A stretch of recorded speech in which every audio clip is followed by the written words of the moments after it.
Tapi kalau emang ditanya program apa yang saya akan buat, kenapa Pak Presiden Prabowo mau menunjuk saya? Apa dia salah tunjuk? Mungkin enggak. Jadi begini, saya ekonom sudah cukup lama. Terima kasih Pak Ketua. Assalamualaikum warahmatullahi wabarakatuh. Jadi tadi saya nggak mau jadi koboi, sekarang saya dipakai jadi koboi lagi rupanya. Tapi nanti begini, kalau ada kesalahan saya mohon maaf sebelumnya. Nggak sulit, tapi betul, tapi gini.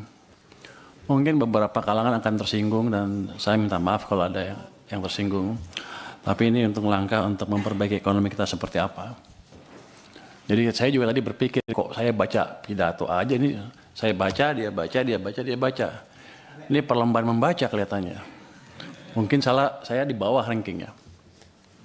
Tapi kalau emang ditanya program apa yang saya akan buat, kenapa Pak Presiden Prabowo mau menunjuk saya?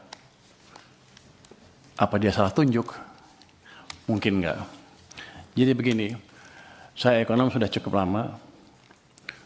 Tahun 2000 jadi ekonom, pulang sekolah, langsung kerja di financial sector. Kemudian 2002 langsung membantu tim think tanknya Pak SBY di Brighton Institute. Sering memberi masukan. 2010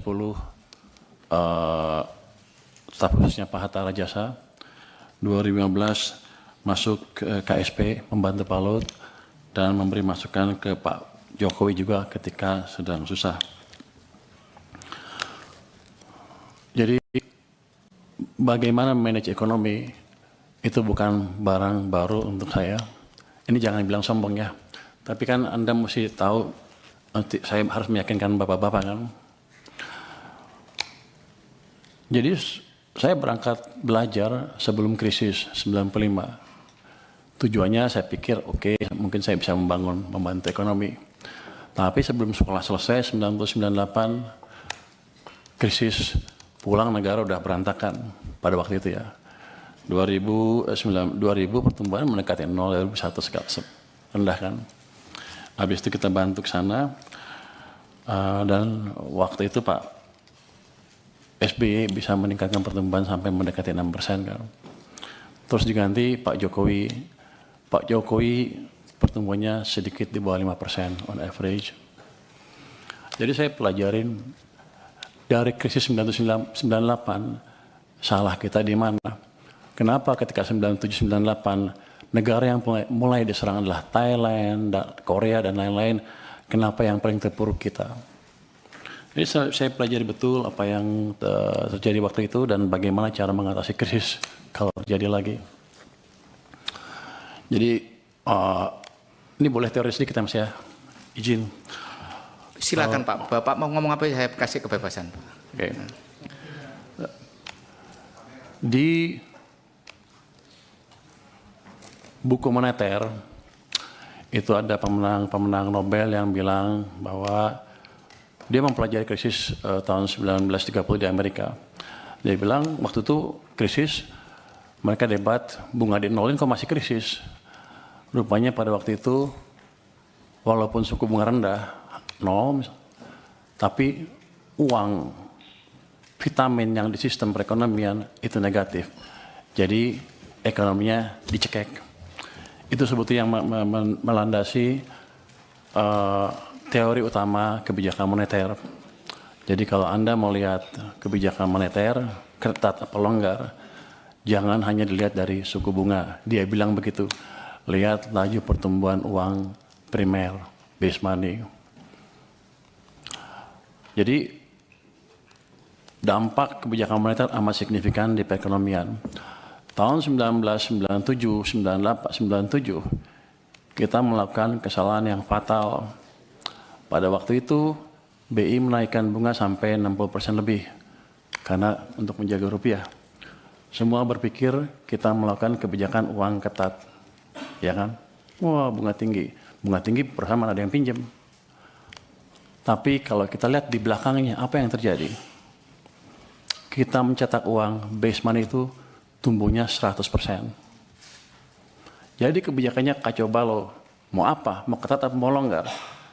Kalau kita melakukan kebijakan kacau, yang keluar adalah setan-setannya dari kebijakan itu. Bunga yang tinggi menghancurkan real sektor, uang yang banyak dipakai untuk menyerang nilai tukar rupiah kita. Jadi kita membiayai kehancuran ekonomi kita pada waktu itu tanpa sadar. Ini bukan karena yang ekonom-ekonom yang dulu bodoh atau gimana, tapi emang kita belum pernah mengalami keadaan seperti itu. Jadi kita belum tahu nyata seperti apa. Dan saya simpulkan kesalahan kita di situ. Jadi pada waktu 2008 ada global financial meltdown, kebijakan kita ubah. Saya bisik-bisik sedikit lah ke think tanknya SBY. Waktu itu mau jatuh ekonominya, ekspansi fiskal di tahun 2009, dan suku bunga diturunkan di bulan Desember 2008 ketika rupiah sedang melemah. Jadi hitungan saya lagi nih, kalau kita menjaga nilai tukar dan lain-lain, ciptakan pertumbuhan ekonomi. Kalau mau ciptakan pertumbuhan ekonomi, jaga kondisi likuiditas di sistem perekonomian. Itu yang terjadi. Saya pikir dengan edukasi tahun 2008-2009 itu, semua orang sudah mengerti kan banyak ekonomi yang lihat. Rupanya lupa terus kita. Kita tuh cepat lupa, makanya ada siklus bisnis ekonomi naik, ekonomi turun, sepertinya setiap 7 tahun kita lupa. Untung saya masih ingat sedikit-sedikit.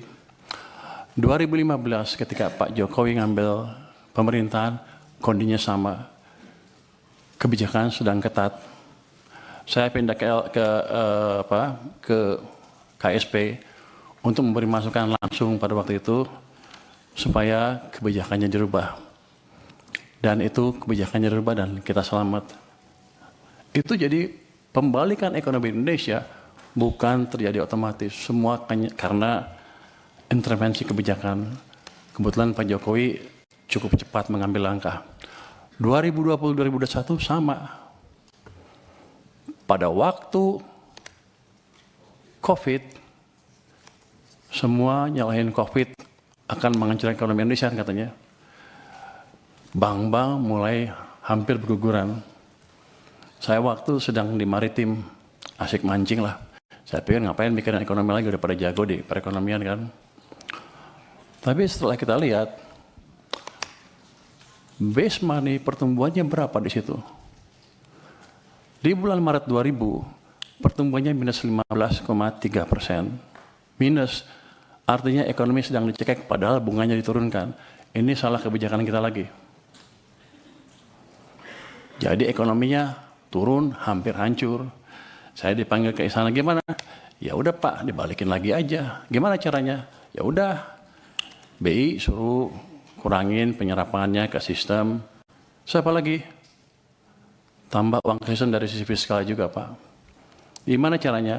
Bapak punya uang kebanyakan di Bank Sentral, waktu itu ada 500 triliun, 529 triliun, balikin ke sistem.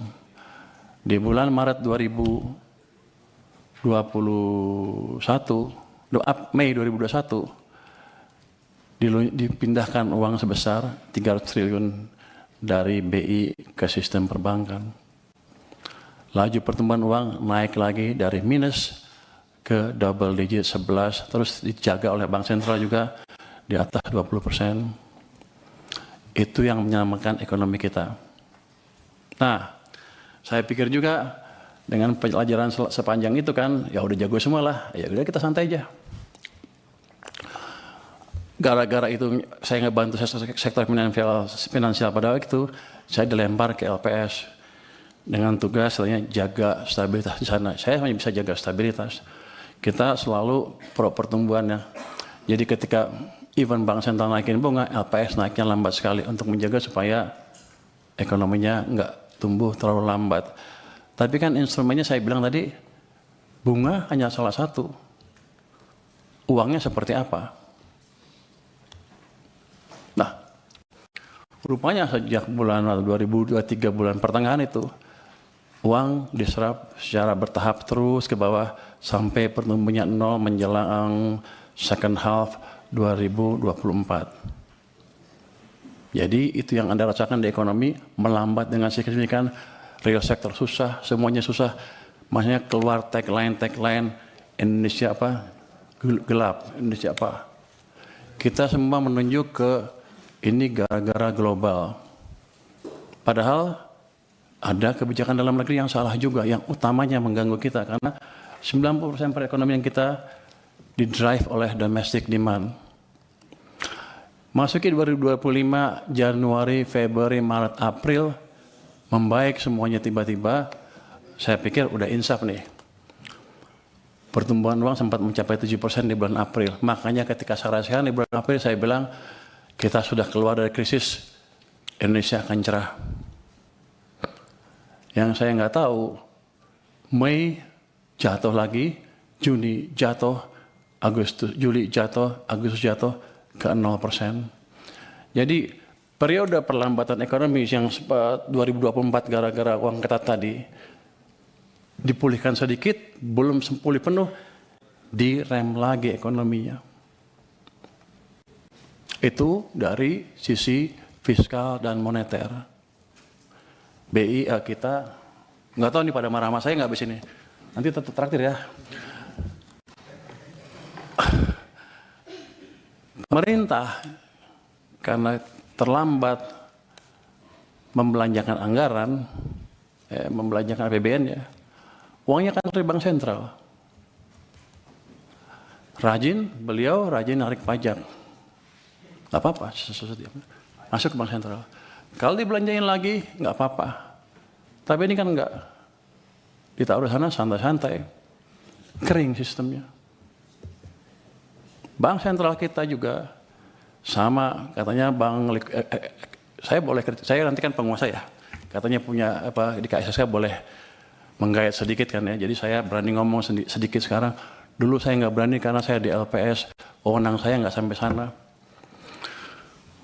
Jadi dua sisi mengetatkan kebijakan kita. Bank naruh uangnya di bank, padahal uang kita banyak. BI menyerah sampai 800 triliun. Pemerintah pada satu titik sampai 500 triliun sampai lebih di bank sentral. Sistem kekeringan. Yang Bapak-Bapak rasakan adalah yang kemarin demo itu karena tekanan berkepanjangan di ekonomi karena kesalahan kebijakan fiskal dan moneter sendiri yang sebetulnya kita kuasain. Yang jadi pertanyaan saya kan, di sini Komisi 11 rapatnya dengan Menteri Keuangan berapa ratus hari dalam setahun. Kenapa tidak pernah mempertanyakan itu? Dan saya datang ke sini tiba-tiba, semuanya pertanyaan banyak sekali yang harusnya sudah putus pada waktu itu. Tapi nggak apa-apa. Jadi ke depan yang saya lakukan adalah memperbaiki itu sebelum merubah yang lain-lain. Struktural lain kita bisa rubah, tapi quick win-nya di situ. Ketika ada sesuatu yang tidak benar, kita suarakan. Ya bagaimana semua terangin dia sedungu ini? Ini manusia pecundang yang sangat merugikan bangsa kita ini. Saatnya jadi member eksklusif di channel YouTube Official iNews. Tantang lagi para tambah sumpah di atas Al-Quran. Dia pengen masuk TV. Konten-konten premium yang tidak tayang di TV. Live interaction. Halo pemirsa iNews, ini baru Emoji dan badge spesial. Reakses konten pilihan. Klik YouTube Official iNews. Join member hanya Rp10.000 per bulan.